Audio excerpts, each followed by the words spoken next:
Well, here's the really screwed up part about this, and this is like even tough for me to talk about because it's hard to come to terms with what I did to you psychologically though. Like that sucks. That sucks. The fallout from it in gaslighting someone and what that does to them and their self-esteem to make them question their very reality.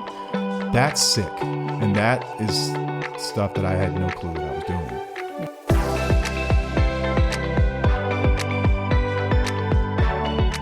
Welcome back to another episode of Till the Wheels Fall Off. I'm Matt. I'm Paige. And thank you for joining us. We needed this tonight, I think. It's been a weird week. Yeah, it has. Incredibly weird week. So we're recording on Sunday, back to our usual day. So I guess we're 3 or 4 days removed from this. We live in North Texas, and we've grown up with like tornado watches and warnings and tornadoes. It's like a normal night damn near this time of year. Yeah. Nothing crazy. Thursday night was one of these nights. It was really humid, really hot, and storms are kicking up. And about 9:30, we're laying in bed, and the kids had their cousin over. Seemed like a pretty normal night, and then the storms start kicking up. We heard the loudest crash we've ever heard in our lives, and then followed by this huge boom of thunder. And we've heard this one other time. Mm-hmm. It's lightning, like really, really close lightning. This happened a few years ago, and this is a funny story I'll tell really quickly. I'd say it's funny. It's not really funny. Jeez. Our neighbor had a birdhouse, like a bird hotel was more the term. Super tall. Big birdhouse that probably held like 20 birds in it. And we heard that same sound, and it was on an aluminum pole, and lightning struck the birdhouse and it exploded, disintegrated, and RIP, the bird families went with it. But there were pieces of this thing everywhere. But this was the same exact sound. So when we heard it, we looked at each other. The kids ran downstairs. Like, oh my God, what was that? I went outside to check, looked around, didn't see anything weird. And then another immediately. Immediately. Like no, nothing. there was a tornado warning. Oh, that's true. Yeah, that's a big part. Yeah. There was a tornado warning in our area, so there was some rotation going on north of us. And we're in North Texas when tornado warnings happen. You know what we do? We go on the porches, we look outside. We look around. Like, Where's it at? Where's it at? You know, but we had the kids here. They were in the living room, and it was getting to a point where it was kind of funky outside. So I decided to start putting the kids into the pantry. One child, our son, was actually having kind of a panic attack. Yeah, he was having a breakdown, man. I was pretty calm, but the girls were okay, and they were in the pantry. And then what happened? So another round of storms starts coming through, and it starts to rain really hard. And I notice a bunch of cars driving, like in the street. I'm like, man, it's summertime. Teenagers, maybe they think it's funny to drive in hail. I don't know. It was just really odd. And I was kind of getting irritated by it. I was like, what are these guys doing? So I open the front door, and about that time I hear sirens, and I think they're tornado sirens. So we're like, all right, there's the sirens, okay, which so you can't sirens. really hear sirens from here. No, so that was weird. And then to my right, we have a tree line that separates our house from our neighbor's house, and I just see like this glow. I'm like, what in the world? So I run out into the driveway, and then I see it, and our neighbor's house is in flames. I mean, in flames. Like this. It's the scariest thing I've ever seen. Yeah. So I ran outside. The girls got out of the pantry. Y'all, this is in the middle of a tornado warning still. Just keep that in mind. And the girls ran outside, and then they start scream crying because we're seeing this glow, and then these embers are starting to come like towards our house. So I'm like, all right, you know what? I got to get these kids out of here. Yeah. So Paige, because at this point our house was in danger as well. Like there were flying hot embers landing in our yard, in the trees next to the house, on top of our house. So Paige took off. I decided to stay back and direct any firefighters toward our house if it started to burn as well. But I mean, an incredibly emotional and traumatizing experience, truly. Like, we're still rattled. Our nerves are still really raw. Yeah, the house is a total loss, probably. Our poor neighbors, man. I mean, our hearts go out to them. Yes, everyone got out safely, thank goodness. Yeah, they did. I should have started with that. They got out safely. Everything's okay. They even got their cars out of the garages, but they didn't get anything else. I just sat there across the street with our neighbor, and just in this tense silence, just watched the home go up in flames. I mean, there was nothing they could do. The fire department got there really quickly, but this thing was just, it had so much fuel, and the wind was so fierce Oh my gosh. Even the rain and the hail couldn't stop it. I mean, it engulfed it. I mean, it's the most unnatural thing in the world to watch a 4-year-old home or 5-year-old home up in flames. Like you think to yourself, like, oh, I have a new home. Maybe there's some like materials in it that make this like not so bad. Like that's the thought I was having in my mind. Like newer homes don't do this. Like it's so unnatural to watch this. Like old structures, you see it, like, but when it's that close to home, man, it shakes your sense of security like you would not believe it. Like that first night, we only slept a couple of hours because I think the fire department didn't even leave till almost 3 a.m. Yeah. And then another hailstorm hit. Like it's so disrespectful of the weather. Yes, like, it was. After all of this, like another hailstorm rolls through and like wakes us up at 2:30 or 3 a.m. And, got to work the next day and it's just this awkward, weird feeling. Like you feel like you just want to cry.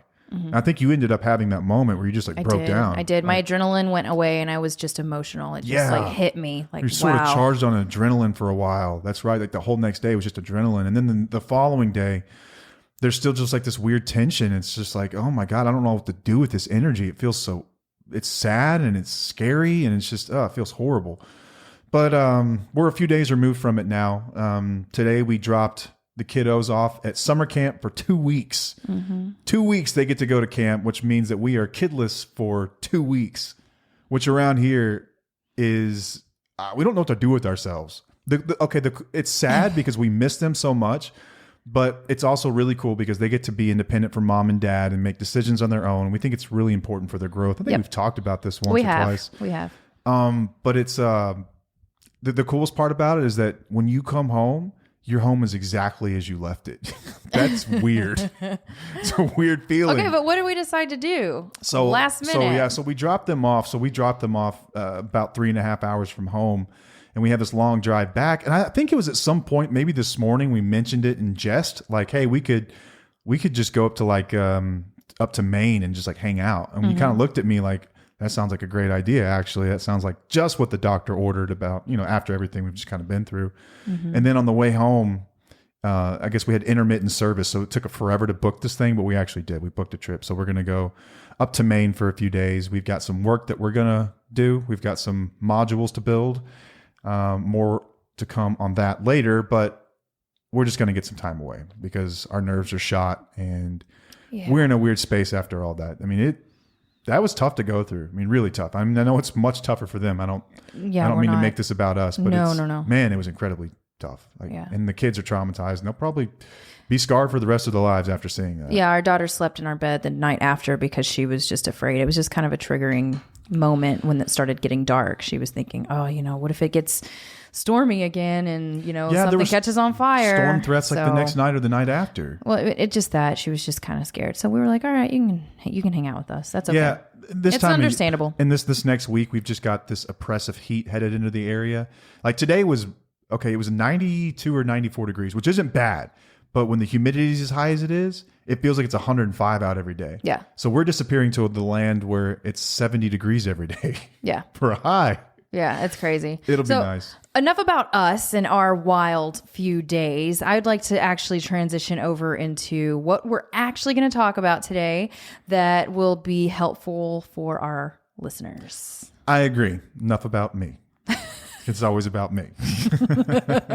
Well, that's fitting for what we are discussing. That's why today. I said it. It's kind of a joke. Hey, so before we get started, though, because I haven't even asked you this really, where did the topic for this episode come from? Oh, from our TUFO community. Oh, okay. Someone had asked it in there. Yes. Interesting. Yes. This episode is about gaslighting. And gaslighting has become like the buzzword of social media over the last year or two, I think. Like on Twitter, it's guaranteed anytime I hop on Twitter and I see anyone disagreeing with someone else, they get called, the word gets thrown out there. You're gaslighting me. Do you say gaslit or gaslighted? I don't know. What's the proper term for that? I don't know. I looked it up and it really didn't give me an answer. I guess the person doing it would be the gaslightee. No, the I felt gaslightor. Gaslit or I felt gaslighted. What do you say? Call it whatever you want. Okay. I'm just asking if you knew. No, I don't know. I don't know, but I do know that it's misused a lot. I do know that too. So what is gaslighting? This is the definition of gaslighting. It is the subjective experience of having one's reality repeatedly questioned by another. And the term comes from a film. And I just learned this actually the other day. I didn't even know this, but it came from a film, a 1944 American film called Gaslight, which is a remake of a 1940s British film. But as much as I understand about the movie, it's an older man and a younger woman. He's essentially denying her experiences and invalidating her feelings about it. And he's in a position of power, and he is essentially abusing her. Manipulation. It's right. Emotional abuse is what it really is. But in 2022, the Washington Post described it as a trendy buzzword that is often used incorrectly by people referring to simple disagreements that don't meet gaslighting's historical definition. And this has actually led to experts being concerned about the term becoming diluted. And I think that we've arrived at that point, because so many people will say that I'm being gaslighted, and I'll read more into this or listen more, and I'm like, that's not quite gaslighting. That person just disagrees with you, and they don't like the same band that you like. That's not the same thing. Right. That is not even the if same it's a thing. heated argument. It depends. You really do have to break it up and break it apart. So what distinguishes gaslighting, it is a form of psychological manipulation in which the abuser attempts to sow self-doubt and confusion in their victim's mind. This is truly a form of psychological manipulation. It is not just disagreeing. And typically what a gaslighter is doing is they're seeking to gain power and control over another person by distorting their reality and forcing them to question their own judgment and intuition. It's like they're making you question the very fiber of your being, and like, oh my God, like, was the remote on the table 10 minutes ago? Mm-hmm. That's what we're after. We're not just talking about, hey, I think that Jimmy Eat World's a terrible band. And I'm like, no, they're great. I love their older stuff, man. You don't understand. It's not that. It's not the barista getting your name wrong on your coffee and saying, well, you told me your name was Carl, but you're saying your name is Kevin. And then them saying, but you said Carl. That's not gaslighting, right? That's just a simple disagreement. That's not the same thing. That's just a disagreement. What distinguishes gaslighting, and this is a repeated pattern over time that takes place. Usually it's not one event. It is like it's a pattern, yeah. Years of events yes. that take place. It's not just one thing. Right. So this is interesting because, and we couldn't find real firm data on this, but right. in our world of addiction and codependency and the interminglement of these two people and these two parties in a relationship, there's a lot of this that goes on. And I was curious as to how much of this is actually caused by the addiction and wanting to cover up the addiction, and how much is actually part of where this usually comes from, which is narcissistic personality disorder, NPD, this is an earmark of a narcissist is gaslighting. Yeah. They often do this, and we can get into that another time. Yeah, we're not going to touch on that part. We're going to touch on how it affects addiction relationships. Because that's the new buzzword of 2023. Yeah. Everyone's a narcissist now. Yep. Everyone's a narcissist. Yep. It's just not that common, guys. We just don't quite understand what it means. And we're going to dig into that soon. Damn social media. Oh, I've kind of already missed the segue into this, but we asked the question on social media a few weeks ago about what's going on with men these days. What? We went from sorry. I'm all over the place today. My brain is short-circuited, y'all. That's Bear okay. I love this. No, this is great. This is good. We asked a question in our social media. What's going on with men these days? So I don't know a whole lot of single people, but I know some really amazing single women. And I'm not saying that in a perverse way. I'm saying that in a way that I'm like, 10 years ago, these women wouldn't be on the market. What's going on? And so you ask questions like, what's up with that? And their answers are very strikingly similar. So similar. And so there's something to this that we are currently digging into. Yes. And I wanted to get to the bottom of it. And there's going to be a really interesting episode to come of it. Yes. So stay tuned for that. So we've got a couple things in the works. We've got the narcissist episode in the works. We've also got I've got like other ones we'll talk about. 5 or 6 as well. All right. You got a bunch of these things. We've got a lot going on, but that one's so interesting. That one's going to be really fun. And I didn't want to leave people hanging on that, because I think a lot of people have even messaged us like, hey, when's that one coming out? Because I want to know more about that. Yes. And it's going to be so exciting. But anyway, I was a gaslighter, I guess. Gaslighter, yeah. Gaslighter. I did this for a very long time. Yeah, but I didn't know what this word meant, and I didn't know what you were doing. I didn't know what I was doing either. I thought that after the fact, I was like, oh crap, I was totally doing that.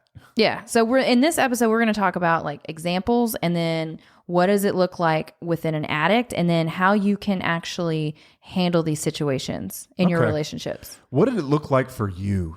I want your experience, not what I say. What was your experience with me when I was doing this to you? Okay. I'll think of the times whenever I would ask you about where is the money going from our account. Oh God, yeah. So you would lie. Yeah, and I would play and like mental gymnastics with you. And you would play these games. And sometimes it would be like, no, I don't know. Maybe you looked at it wrong or something. I don't know. It's just you would spin it a lot. I would try to get really creative with the mathematics and just convince you that like you're crazy. Like everything's fine. What are you talking about? Yeah. I remember doing that. Like in this desperate attempt to keep my lie intact. How effing exhausting is that? That's the reason I don't do drugs anymore. Trying to keep all of the things straight that you tell people. But that's the one example that I can think of. Well, here's the really screwed up part about this. And this is like even tough for me to talk about because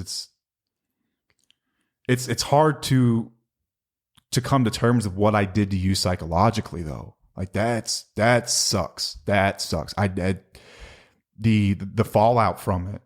In gaslighting someone and what that does to them and their self-esteem to make them question their very reality, that's sick. And that is stuff that I had no clue that I was doing. Yeah. Like I just thought I was just covering up a lie, and I was just I wasn't like so much conscious about it, I guess, to say. I was just really, really sick and trying to cover myself up. And I think that addicts do this a lot. Mm-hmm. And so I don't know how common, like we couldn't find the day, like how common is gaslighting with addicts, but I think it's really effing common. Yeah. I think that I know a lot of addicts. I mean, I've met and talked to and worked with hundreds, if not thousands of people over the years. And we all do this. We all do this to some degree. Mm-hmm. So I kind of wanted your experience on that. So like, what are some examples of this? Okay. So like you've already said before, making you question your reality. I know you've said that a lot, but you did that a lot within our relationship. For sure. Trying to convince you that a problem is not a problem. That's another thing. Like there's a lot of times when I'd be like, no, this is a problem. And you would be like, that's not a big deal. This is fine. Minimizing We're the problem, good. for sure. Yeah. Like, I mean, that happened a lot. Reverse victim offender. So basically victim blaming. Yep. Lying even when there's proof. That has to do with like the money thing I was talking about. Like, look, there's money missing. Like, what are we doing here? Projects their own behavior on you. I don't really remember you doing that specifically, but I don't know. It's really hard to tell when people are projecting I would their totally own behavior. do that. No. This. No, I did do this. This is what it looked like though. You'll remember. So as you are like frantically upset, like I know something's up.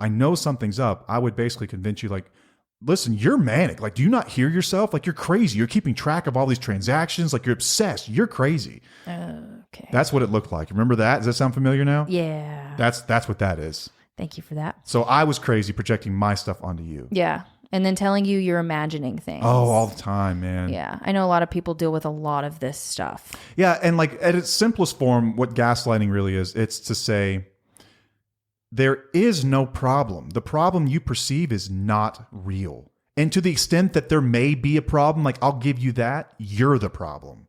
That's what it really, that's gaslighting. Yes. And a lot of people that reach out to me with, that are codependents or they're struggling with an addict in their life, they're constantly saying, I'm being blamed for everything and I'm tired of being blamed for things. It's crazy because what we'll their do, man. instincts are telling them, I didn't do anything.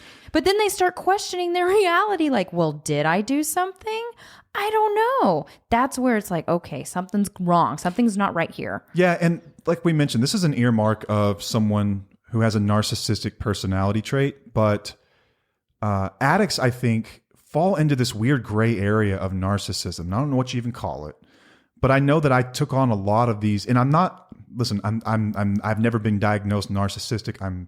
I've taken many tests because I'm curious myself. I'm not a narcissist, but You have a healthy dose. It is a spectrum, right? And everyone has degrees of it. And I think that there's something about living in addiction, and when your mind has been hijacked that way, that you take on a lot of the attributes of someone who's full-blown narcissist. Yeah. So, which is pretty much, I mean, we kind of covered all that. Yeah. And so what I would do like you've mentioned, denying or minimizing the addiction. So just downplaying the severity of it. Yeah. For me, it was that you didn't even know it existed. So I just completely denied its existence. And just you had to, in doing that, you basically had to come to terms with, okay, well, if he's not on drugs and he's just an a-hole, this guy's just worthless. He just sucks. Right. He just sucks. I said that for so long. Yeah, making you question your observations. Like, you're off today. Like, you're slow today. Like, what's up with you? I'm like, what are you talking about? I'm perfectly fine. I'm tired, or, making stuff up. But you were right on the money, by the way. You were always on the money. Trust your instincts. FML. Yeah, so addicts also shift blame onto other people, and we make others feel responsible for the addiction or its consequences. It's how they avoid their personal accountability. Like I said, there's like this weird gray area where like we're trying to avoid personal accountability, which is something else narcissists do. But for me, it was in order to keep the guys going, in order to keep this going, because if I got caught, it had to end, and then I had to face a lot of hard truths about myself, which is the difference between someone with full-blown narcissism and someone with addiction. We also manipulate emotions. I did this all the freaking time. Just using emotional manipulation tactics like I described earlier about making you feel like you're crazy for raising concerns about these really basic things. What in the world was that? That means I got an email. Sorry. Oh my gosh. I didn't turn it off. This is real life. I don't care. Yeah, this is real life. This is I don't know why that freaked you out. We're like the one take podcasters. So like what you guys hear is unedited.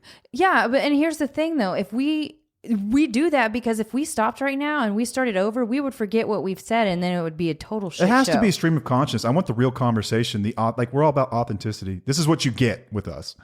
We don't go back and pull stuff out ever. I've never done that in a podcast. It just is what it is. I think we've moved things around. Have we? We did something one time, but it could have been like because there was something stupid that happened in the background. The dog probably. No, but the dog is fine. Whatever. Okay, we'll keep going. Continuing. We distort facts or events. As an addict, I did this all the time. I would manipulate facts, which is like, that's a loaded term, isn't it? Because if you're manipulating facts, aren't they just not facts? You're just lying? Yeah. So another way to say this is that we just lie. We lie a lot. We make it really hard for other people to hold us accountable.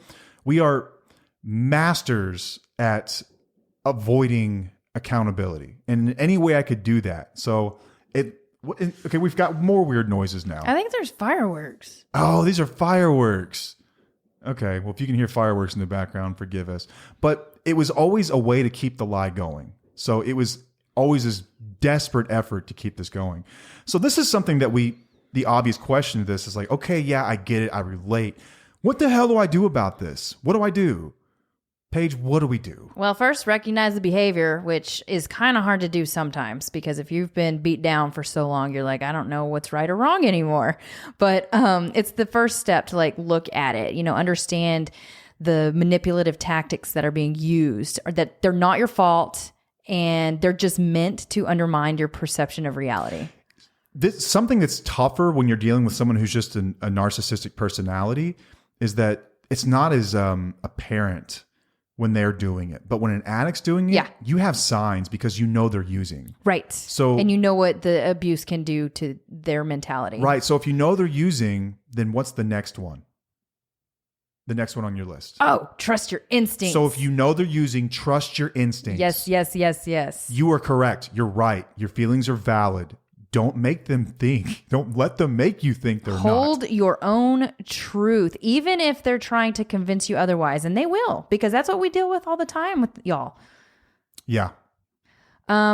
Seek support. Talk to your friends, your families. Sometimes you need to get an objective perspective and somebody who's going to listen to you, because when you share your experiences with someone who understands, they can help validate your feelings and give you the strength to address the situation. The TUFO community is a good place to get this done. Very good community. This is where you get validated. Absolutely. Like, that's what it's there for, y'all. That's what it's for. Yeah. Because a lot of people don't know they're being gaslit until they talk to somebody else and they're like, that's not normal behavior. Or you're not crazy for feeling the way that you feel. Right. Okay. Number 4, this is something that I do, is maintain a record. So keep a journal or document incidents that where you felt like they were gaslighting you, and include the dates, the times, your specific examples. This is like, it is going to show as evidence for the behavior, And it's, for me, it was to help maintain clarity. I think that and to validate my experience, like when the doubt arises. That was the most important part about maintaining the record. It's such a good idea. It's not to throw it in somebody's face and say, hey, look here, because that ain't going to work. Not with people who are doing this. It's a way for you to recall the events and be like, okay, I'm justified. I'm justified. Like my feelings are valid. I'm not crazy. But like I said, if you're showing this to somebody who is mentally unstable and who's doing this to you, they're just going to spin you around and make you feel even more dumb. So that is the difference between excuse us, it is the difference between someone who is narcissist and not. So a narcissist will, once you tell them your experience, they will invalidate your experience. They will say, that is not your experience. That is not what happened. That is not true. That didn't happen. This list helps you maintain clarity that these events occurred. Yeah. All right. And you have dates, times, you have whatever. If you tell them these things happen, you know what's going to happen? Nothing. Yeah. They will continue to spin a web of lies and make you think you're crazy, right? A sane person would hold space for you at the very least to say, okay, I understand that you felt that was the way your reality was, and I can respect that. Yeah. That's what a sane person would do. Even if they disagree with you, they would give you that. Yeah. A narcissist, an addict, most likely will not. Yeah. It's tough. Another thing we can do here, and we've talked about this more times than I can count now, is setting boundaries. Yep. Establishing clear boundaries with the gaslighter and communicate them assertively. Let them know their behavior is unacceptable. That's all you can do. Like, listen, you're not going to change the way that they are with the boundary. It's to protect you. Remember, we went back to this in the boundaries episode, was boundaries are there to protect you. They're there to protect your sanity so that you don't feel like you're losing your mind. Yep. But I don't expect anyone to just change their ways and be like, oh, since you brought that up, you're right. I've been doing this to you all along. You got me. That's just not the way this typically works. It's unfortunate, but it's true. But set boundaries to protect yourself. Let them know that this behavior is unacceptable and that you will not tolerate it. And just be consistent in enforcing them. Like, make sure that they're enforceable. Practice self-care. Gosh, man, you know what's crazy is that the remedies for a lot of this stuff is the same. Yep. And this comes up all the time, practicing self-care. So engaging in activities that promote your well-being, your emotional well-being. Practice mindfulness, engage in hobbies. What do you really like to do? Therapy or counseling, seek professional help. Prioritize your self-care. It will help you build resilience and maintain a strong sense of self. That's the point of self-care. You don't lose yourself when you're working on yourself. You can't. It's impossible to do it. I love that. It's true though. Like, you can't forget yourself and how much you matter if you're working on yourself. Yeah. It's like, why am I doing this? Oh yeah, because I effing matter. Yep. That's why. Yep. That's why we do it. That's why you get out and you go hiking because you love hiking, or you like gardening, or whatever it is that you like to do. Prioritize yourself because you are being gaslit to feel like to believe that you don't matter. Or gaslighted. I don't know, but we'll get to this. I wonder how many times we've said it and changed it. As mentioned previously, the next one we got here is seek professional help if needed. So this is an incredibly tough thing to live through. Yes. Incredibly tough. And it comes up, and it's not just unique to an addict relationship. It's not. It happens with people who aren't necessarily addicts. Some people just have this type of personality, and this is one of the things that they will do. It can also occur in the workplace, which is one of the toughest places it can occur because it's allowed to occur because of the hierarchy that exists and the subordination that exists. This happens, and I've seen this happen in the professional world. It's difficult. If this happens in the professional world, man, like, what are you going to do? You're going to go tattle on your boss and see how that goes for you? Right. Like, it's really, really tough. But anyway, so seeking professional help, therapy, counseling, I would lean more toward that. I would stay away from like we're not going to be able to help you with this necessarily.